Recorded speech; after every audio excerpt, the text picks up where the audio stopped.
Dear students, today I am going to tell you about contribution of government agencies in agricultural development. In 1966 and 67, a new era of was started due to technical change.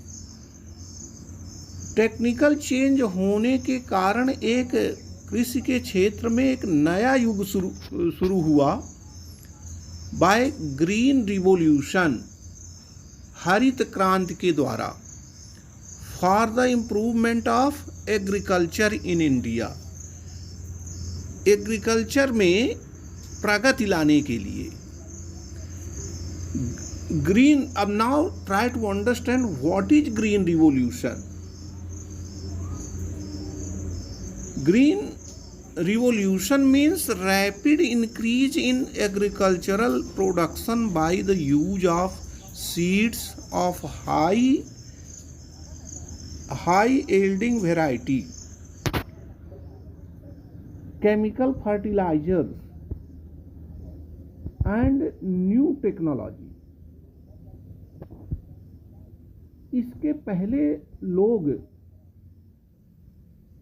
Chemical fertilisers का उपयोग नहीं करते थे और न ही हमारे यहाँ कोई हाई टेक्नोलॉजी ही डेवलप हुई थी, और साधारण बीज जो आज ये जो हाई यील्डिंग वैरायटी के बीज आज हम मंगवा रहे हैं जिससे बहुत अधिक उत्पादन होता है, यह भी उस समय हमें उपलब्ध नहीं था। इसलिए हमारी कृषि में बहुत कम उत्पादन होता था, लेकिन आज हम बहुत अधिक उत्पादन ले रहे हैं। The impact of green revolution in India is visible in the form of increased food grains production, adoption of high yielding variety seeds is increasing in Indian agriculture. Tamil Nadu, increase in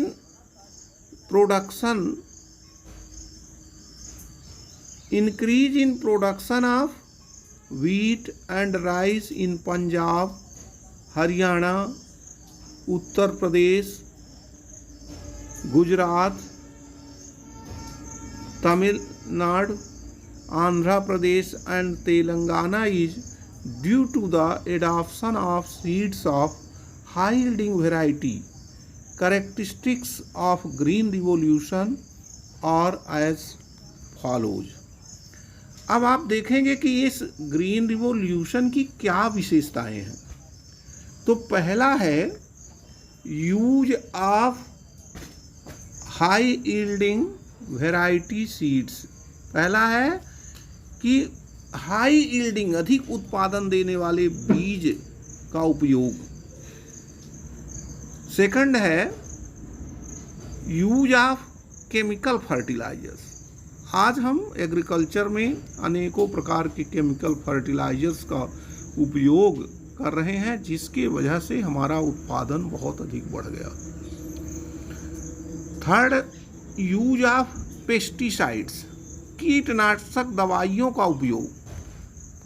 कृषि में भी अनेकों प्रकार की बीमारियां हो जाती हैं, कीटाणु लग जाते हैं, उसके लिए हम लोग पेस्टिसाइड्स का उपयोग करते हैं, जिसकी वजह से हमारी फसल बच जाती है।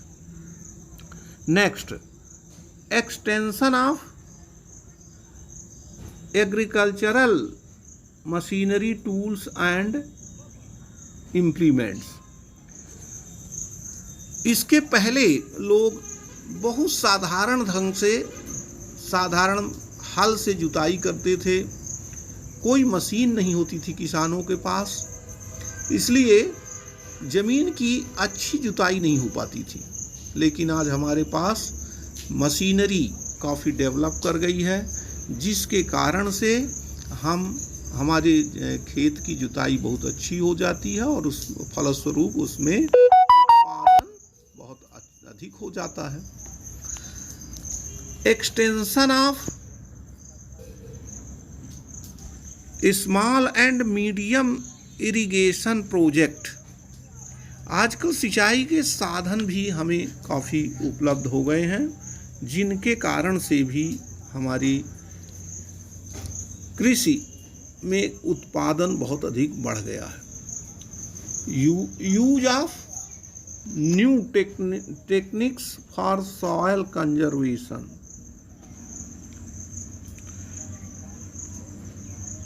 हमारे सॉइल कंजर्वेशन के लिए भी नई नई तरकीबें डेवलप हो गई हैं। Fixation of support price of agricultural products, यह बहुत अच्छा हुआ है कि आजकल किसानों को उत्पादन का यानी अनाज का रेट फिक्स कर दिया गया है कि उनके अनाज उत्पादन के बाद उनके अनाज की कीमत फिक्स है और उतने में गवर्नमेंट खरीद लेती है। तो इसलिए उनको ये चिंता नहीं होती कि हमारे अनाज की सही कीमत मिलेगी या नहीं, उन्हें सही कीमत मिल जाती है। इससे उनका किसानों का उत्साहवर्धन होता है।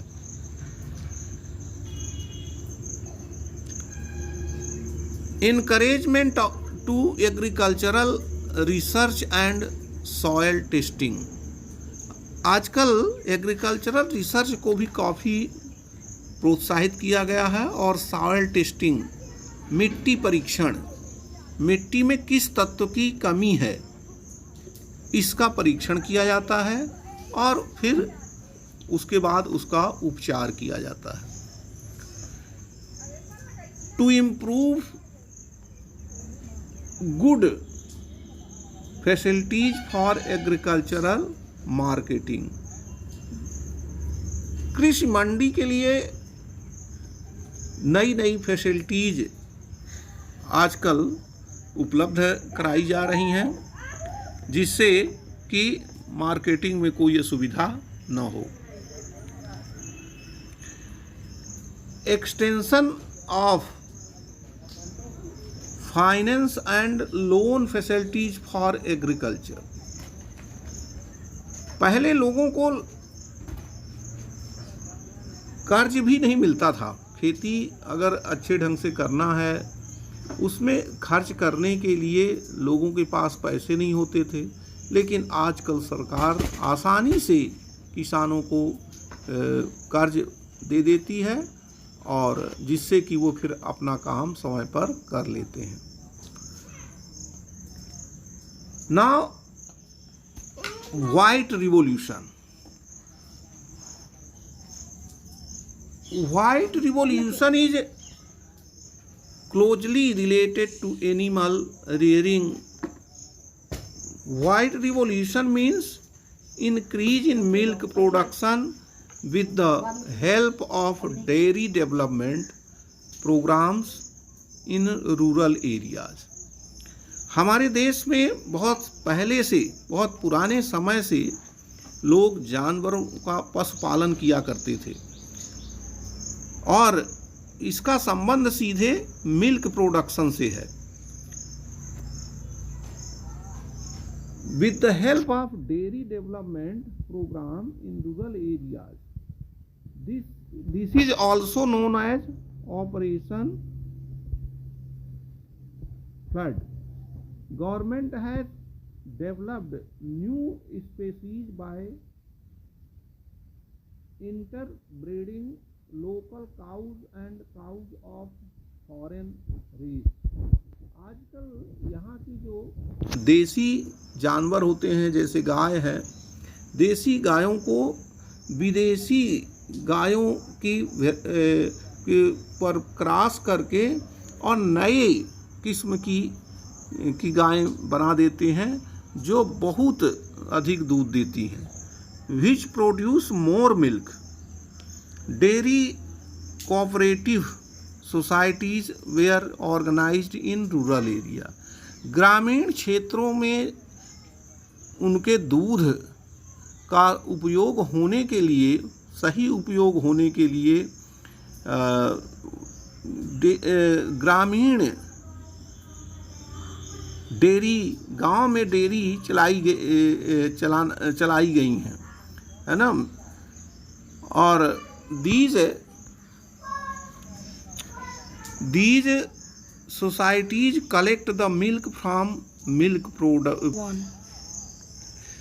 These societies collect the milk from milk producers and help them in marketing. Loan and medical facilities for animals are also given by these societies. In society के द्वारा कि अच्छी नस्ल के जानवर लेने के लिए उनको ऋण प्रदान किया जाता है और उन्हें मेडिकल फैसिलिटीज भी दी जाती है। This mission was started from Khera district of Gujarat and covered other states like Maharashtra, Andhra Pradesh, Telangana, Punjab, Haryana, Rajasthan and Uttar Pradesh. Okay, dear students, have you understood what is a Green Revolution? Now, Yellow Revolution. What is a Yellow Revolution? The strategy of research and development in the field of production of crops for edible oil and oil seeds is known as Yellow Revolution. India was self-sufficient till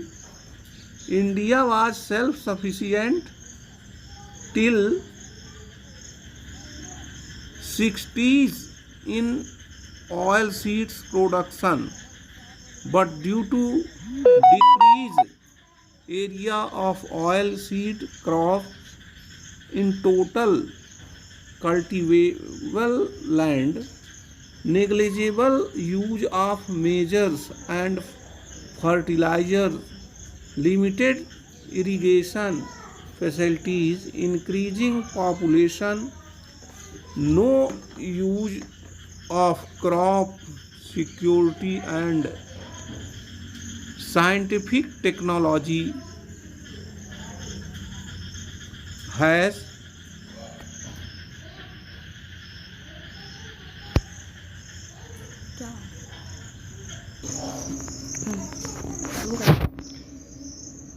various efforts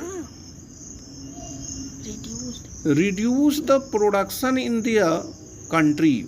Various efforts have been made to increase oil seed production. A technology mission was started in 1987-88 by Government of India, in which oil seeds production achieved a major breakthrough with the help of societies organized at national, state and local level, agricultural research institutions and loan providing agriculture agencies. Government has increased the facilities of storage, distribution and declaration of support price of oil seeds. इस प्रकार से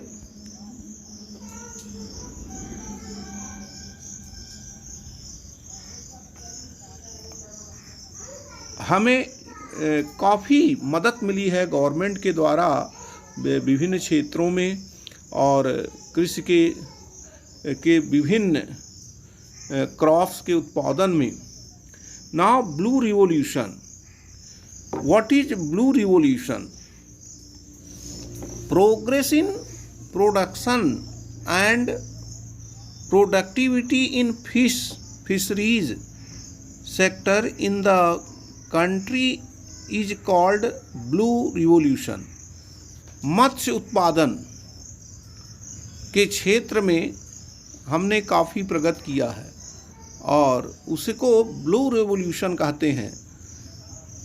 India is the world's third largest producer of fish. Bharat का तीसरा स्थान है, तीसरा largest producer है मछली के क्षेत्र में. It helps in augmenting food supply, raising nutritional level, generating employment and earning foreign exchange. In the year 2006-07, the country produced 63.99 lakh tons of fish and exported fish worth rupees 5,739 crores.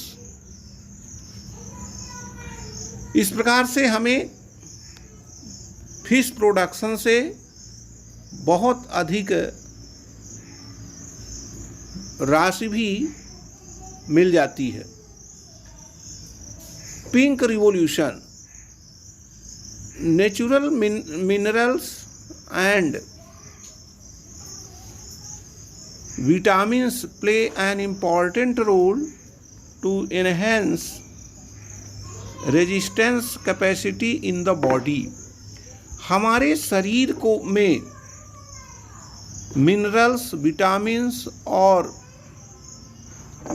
का बहुत ही महत्वपूर्ण role है. Emphasis is given on growing fruits in tropical and temperate climate. इसलिए फलदार वृक्षों के उत्पादन के लिए काफ़ी प्रोत्साहित किया जा रहा है. Apple, mango, banana, coconut, pineapple, cashew nut, oranges, lemon, almond. Using the oil and varied climate of our country, this is named as pink revolution. और इस प्रकार से ये फलों के उत्पादन को और उनके उत्पादन में वृद्धि लाने के लिए जो प्रयास किया गया है उसको पिंक रिवॉल्यूशन कहते हैं. Dear students, I hope you have understood about these revolutions such as green revolution, blue revolution, pink revolution, etc. Thank you.